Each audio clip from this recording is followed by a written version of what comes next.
Hello everybody, this is Doc. Today it's our first Hunter x Hunter video and I'm already a complete mess because I'm recording the intro in post, but there was some changes in the plans of whatever the theories are that I'm going to be talking about today, which is why I'm doing this afterwards. So, why am I choosing to make this video today? It is because with my friend Tanner, we are reading together the chapters every Saturdays on call. And we've been cooking pretty hard so far. We're just stopping at literally every panel like maniacs and figuring out whatever is going to be said next panel, next page, next chapter. And we've been pretty spot on. And yesterday we had one of those for 403. And we actually have a really good theory, I think, on what Benjamin's plans actually, what Halkenburg's plans actually are, especially regarding Benjamin, because right now everybody is talking about how Benjamin is going to be killed. So I'm going to be talking about that today because I feel like we've gotten something that I haven't seen anywhere else that is actually different from everybody else's assumptions. So I really wanted to share that to have y'all's opinion. And yeah, so this is the number one theory that we're going to be talking about, and that's the theory that we figured out together. And then my friend Tanner also came up with another theory that is about what the loophole might be that Kurapika found about how to leave the succession war. So I'm going to be talking about this next, and I didn't plan necessarily on bringing up this theory first because I thought it could be contradictory with the first one, and also I hadn't asked my friend yet because we live on different time zones. But he's given me his green let's go, so I can talk about it, and I am going to do it in this video anyways because I actually think it could work, and it's a really good theory as well. So yeah, let's dive right into it, and sorry for the rambling, the ranting at the beginning. Let's go. What is our theory today? It is about what Halkenburg's true goals are with taking over Balsamilco's body. Because everybody now is talking about two things. One, that he's planning on killing Benjamin, and people have different theories of how he might do that. Either they just think he's going to kill him and haven't specified how. Some people are thinking that he's going to be using SK-17 to do that. So this is the one thing that people are talking about now. And second thing is talking about how Halkenburg is said that he is going to die. We know that he's going to die because his supporter Wario is talking about it. And also we know that now that he's taken over Balsamilco's body, it's in his best interest to obviously fake or like actually kill his original body so that Balsamilco can earn back Benjamin's trust and go back to him, supposedly to kill him, as a lot of people are assuming. So obviously we came up with the same conclusion when we were reading the chapter, and then we stopped for a second and I was like, it's going to be a little complicated to kill Benjamin because he's a Nen user as well, and that might just be complex. There's also the Nen beast, you know, and all that stuff. So it is going to be complicated to kill him just with Nen. That was our first thought, and obviously at the time I didn't think personally about the biological weapon. I saw this one when looking at reviews today. But I'm also thinking that it's kind of unlikely that he would be killed with the bioweapon because Benjamin is not stupid. We figured this out this chapter, and I think that he would take precautions before letting Balsamilco back into his room. I think he would probably ask for his fellow like other guards to make sure that the weapon, the bioweapon, has been used or taken out of his shoe and, you know, compartments, and he's probably going to go through an entire search. I don't think he's going to make Balsamilco just coming back into his, you know, room. I think he's going to be, you know, taking precautions regarding that. So I don't think this is what is going to be used to kill him, because I don't think he's going to be killed. Our first thought was, okay, so it seems complicated to kill him. And then I was like, then if it's complicated to kill him, would Halkenburg go through all of this trouble to possibly just fail to kill him? Like, that would just suck, right? Because it's the first time that we see him use the power on himself and himself transfer bodies. So this is a really high risk thing to do because now everybody's going to be aware that that's possible. So he needs to have a really solid plan that is low risk, high reward. That is what it needs to be. But killing Benjamin when they don't even know exactly the full extent of his Nenbis and his abilities, that seems really, really high risk.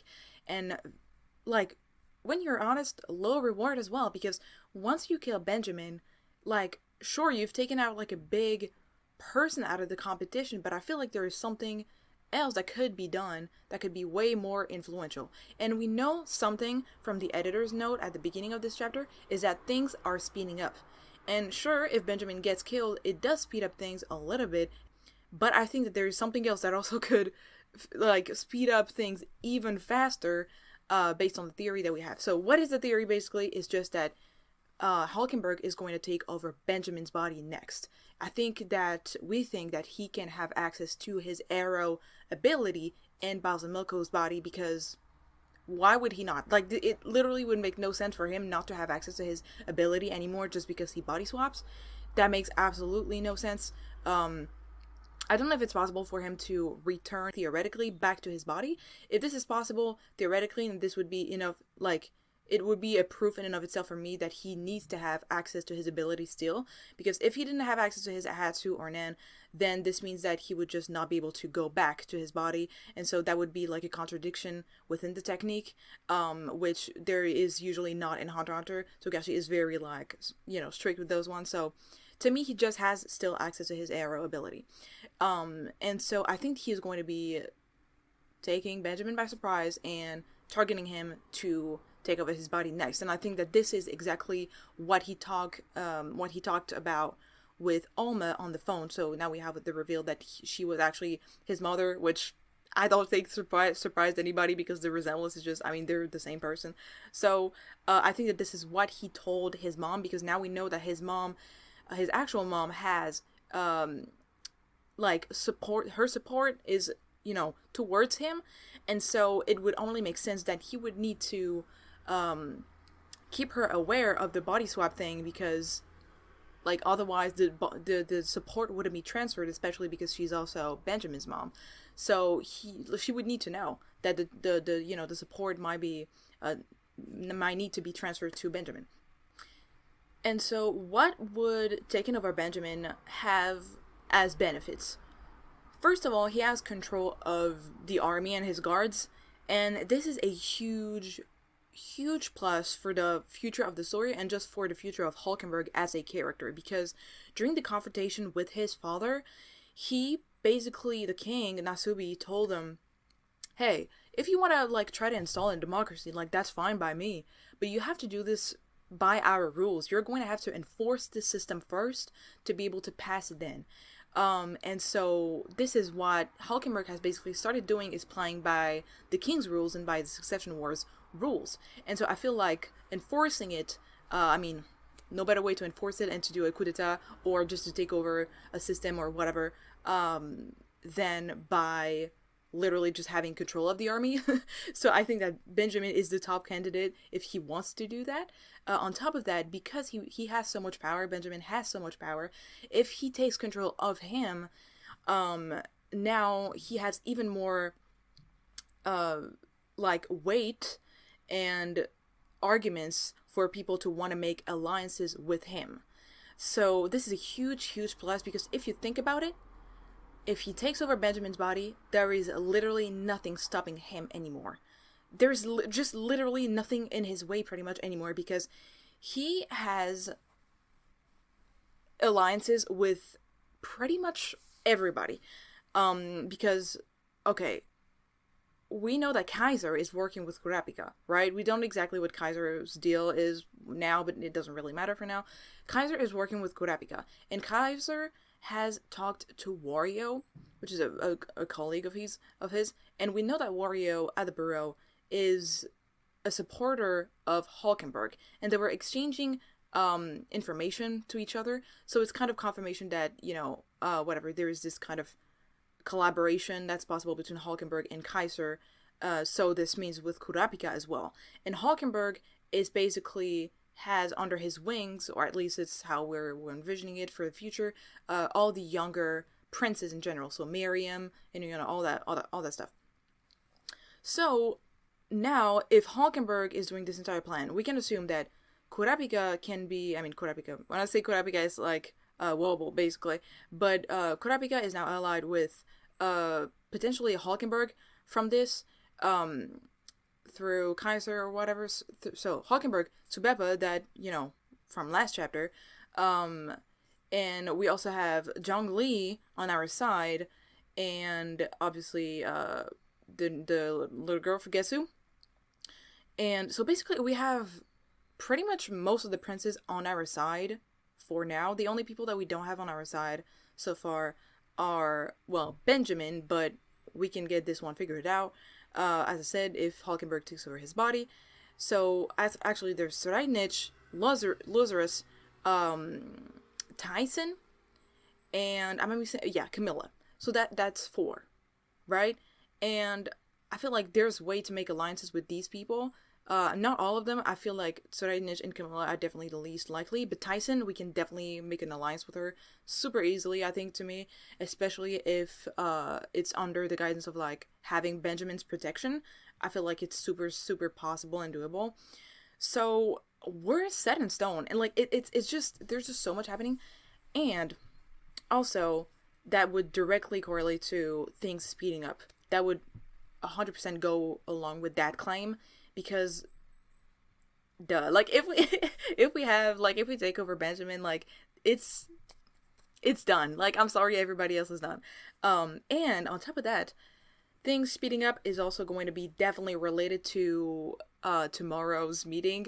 So the next meeting that Kurapika organized, and where he's going to be revealing the content of his letter, of Wobble's letter.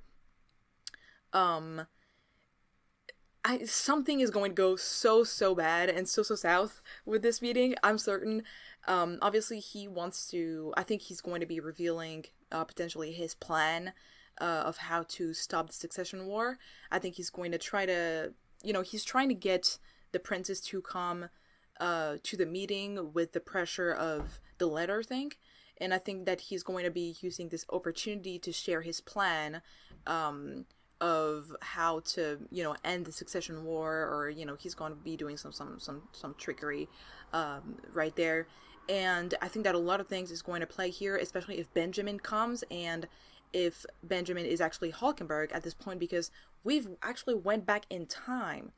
All of those incidents of Balsamilco being taken over by Halkenburg, all that stuff chronologically dates back from before the letter incident. And so by the time, all this happened, whatever. So by the time tomorrow's meeting, the next meeting happens, possibly, if our theory is correct, then Benjamin would actually be Halkenburg. So some things could happen here. If you actually want him to use the bioweapon and you want him to be aggressive, like, he could use the bioweapon during the meeting. That seems like a huge, like, I don't know if he's that aggressive. I still think he's trying to be, like, a pacifist to some degree. Ugh. But, you never know what could be happening. But I think what is going to be interesting is that there are going to be some princes missing from this meeting, and this could be crucial for the following up of the story. I feel like that's a typical, like, manga thing, but also just a Togashi thing. Like, the people who are not going to be there, it's going to be crucial. And I think that the people who are going to be missing are probably most likely the princes that haven't received or, like, accepted the letters. So Sreidnich is probably not going to be coming. He's obsessed with his nerdy, Nen stuff at the moment, so he's not coming. I doubt Miriam is going to come out of his back room, room. So he's probably not going to be there either. And there's also probably a third person that could be missing apart from Halkenburg, obviously. And it would be the person that Beyond wants to meet, because if we're going back to the timeline, it is possible that Beyond asking to meet somebody could coincide with the next meeting that Kurapika is organizing, and in this case, there would be somebody else missing, and this is going to raise everybody else's suspicion, and it could directly inform Kurapika and Long-Yi of who the Beyond kid could potentially be, or something along those lines. Because obviously they're going to, if the three people technically who do not come to the meeting are the people who didn't get a letter, that would make sense. But then if another person is is like missing for some reason, it is going to be, you know, making the gears turn. So I feel like there's definitely going to be something happening with the, you know, prince who do come or not come and whatever, and some stuff is going to be happening at the meeting directly. And I really hope that next chapter we dive straight up into this and we don't go into something else. I would love to have the meeting in parallel to the Beyond meeting as well. Having both parallel each other during the chapter would be absolutely awesome. Something that we've also been wondering about, and I feel like it would make sense for us to question that, especially because now that a lot of people are saying that Halkenburg is going to be using the TSK, now that he has Balsamilco's body, he can have access to this bioweapon. That kind of raises a question, and it's my friend who like brought it up, and I didn't think about it when we were reading the chapter. When he saw Vict coming up, first of all, that was scary. But basically, Vict came out of the, you know, corridor, and Balsamilco saw him, and he was obviously shocked to see him because he's not supposed to be there. He's kind of disappeared, you know. And so obviously it's kind of implying that Vict is controlled by one of Halkenburg's people. But now the question is, how did he know military hand sign? Because if it's somebody else in his body, how would the person in control of his body know the military sign that only the original owner of the body is supposed to know? And to me, that didn't ring a bell to me. Like, when I read the chapter, I didn't think about that because, like, it's such a typical thing in series and movies and whatever to have people randomly know, like, Morse code, for example. So I wasn't that surprised to see, like, somebody using military hand signing, especially in this context.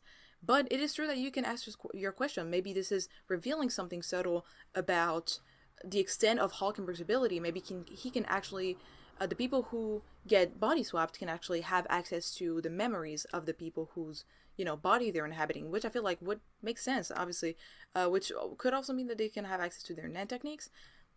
We'll see with that one, but potentially they have access to the memories, so it could make sense that Halkenburg indeed discovers and finds out about the bioweapon, unless there's any other way for him to have discovered that. But yeah. So yeah, that kind of raises the question, what do you think about that? Do you think it's possible for them to have access to the memories? Do you think it is possible for Halkenburg to have kept his, you know, era ability and to want to transfer to Benjamin? Do you think this would be opening up more possibilities for the future than if he would just kill him? What are your theories and thoughts about this? So now let's talk about Tanner's theory, that is about what Kurapika's plan might be to be able to save everybody and the loophole he might have found within the succession war. So we know, I mean, when we were reading and we saw his wording, him talking about how the fact that the only way out of the succession war is death, we were like, okay, it's gotta be somewhere in the wording. It actually, Tanner's theory directly kind of links to the previous theory, because it doesn't link directly by correlation, but like it would work well together, I think. So the theory is basically that they need to use Halkenburg's ability. If we are following the first theory, we are assuming that people can actually transfer their techniques when switching bodies, but that their Nen beast might be left behind. This is the basis of the theory, and the reason why the Nen beast might be left behind, we are thinking, is because the jar ritual asks for blood, which means that there is inherently a link to the body that I don't think is transferable. And so yeah, the Nen beast might be left behind, which would mean that actually, let's say you have an Nen beast because of the succession war, you transfer to another body. Then this means that now, especially if your original body dies, you are freed from the Nen beast, which is pretty much the thing that could be tying you down to the succession war. If you don't have your Nen beast, you are no longer part of the succession war. And I think that this could be the key, and this could be a really good plan, especially now that we've made all of this theory about, you know, Halkenburg potentially going to Benjamin's body and all that stuff, and he could be wanting to do this with other princes and either kill them then or keep them alive, whatever. So basically, this is the theory. The idea is that we could save everybody by making them transfer bodies through Halkenburg's ability. And I feel like this would totally explain Kurapika's wording and him talking about specifically how death can be the answer and can be the light that actually brings us an answer to this entire thing. Because in the same chapter where we're learning that Halkenburg is going to die, but we actually know that he's not literally going to die. He's just probably going to switch bodies. I mean, to us, this is our theory. Some other people are thinking that he's going to be doing some resurrection Jesus style. So whatever the answer might be, in this chapter we are told that a character is going to be dying, and later Kurapika tells us that death is actually, the fact that death is the only way out, that might actually be the solution. And so I think that this perfectly correlates directly, and this theory is really, really good from Tanner. So yeah, I'm thinking it could be one of the answers. And on top of that, because we've theorized that everybody pretty much is going to alliance with Halkenburg, this would, you know, give even more weight to this idea, because now he's would be potentially the key of the solution to end this entire thing, and possibly, you know, in exchange of that, make him king, especially because the younger princes wanted to stay behind him anyway. So this directly goes in the direction the story was taking. So that's a fantastic theory, and that's the second one that can actually work really well with the first one. So here you go. I think this is all for now, and I'm really, really excited. Hunter x Hunter is just so back. I'm beyond happy to be living through this right now. So yes, talk to you maybe next time. Who knows? Yeah, I really wanted to get this theory out there because I feel like it's a great theory, and it opens up definitely a lot of possibilities. So I would love to have a lot of your thoughts, especially because I know a lot of people have a lot of knowledge on Hunter x Hunter and on this arc, and there might be some details that I'm missing that could contradict or go along with the theory. So yeah, this is why I wanted to put it all out there. And yeah, I am wishing everybody the best, and let's see each other maybe next chapter. Bye.